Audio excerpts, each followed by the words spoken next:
Hey, my name is Nairi, and a lot of people call me Nani. I ghosted a lot of people in life. I stopped talking to a lot of people out of nowhere. I made people cry, and I've done things that I regret. See, if we were to start our first impressions like that, we would be much more aware of who we are all around. We normalize all the good parts about ourselves, and we make that shine. Or we make the positive aspects about ourselves be the center of who we are. We highlight all the good about ourselves.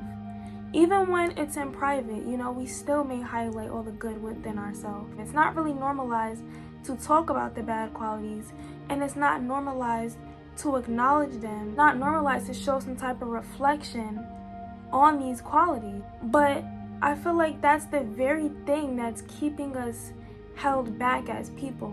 We don't ever highlight the negative.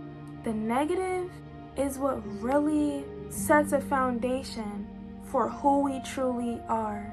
I would say the first reason why it sets a foundation for who we truly are is because most of the negative aspects of ourselves comes from the things that we are hurting from. The things that we first experienced that hurt us badly. Those things specifically shaped us.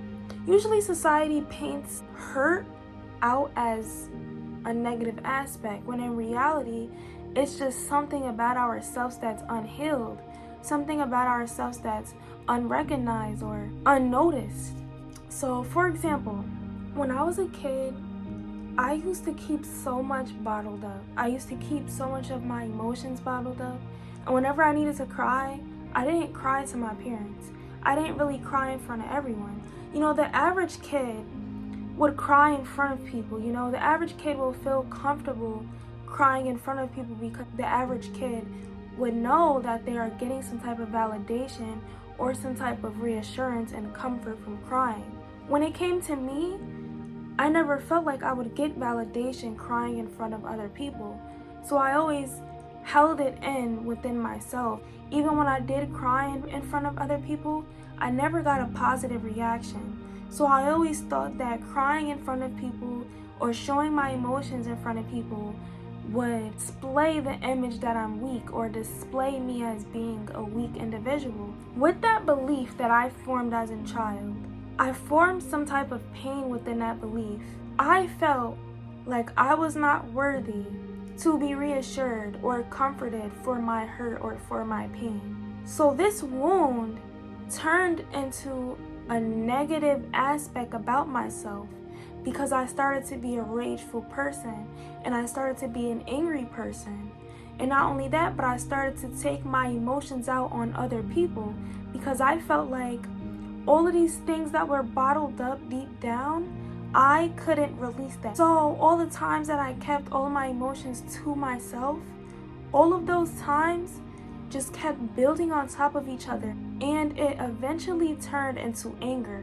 We take negative aspects about ourselves and we don't want to display it. We don't want to talk about it. We don't want to tell anybody that we have these negative things that we are trying so hard to keep hidden, when in reality, it's just pain. So it's like sometimes you gotta sit back and ask yourself, am I really hiding a negative aspect about myself? Or am I really just hiding my pain? Am I really just afraid of my pain? And if you really reflect and you really dive deep into that negative aspect, you'll understand deeply that you really just need love. You really just need inner healing. It had nothing to do with you being a bad person.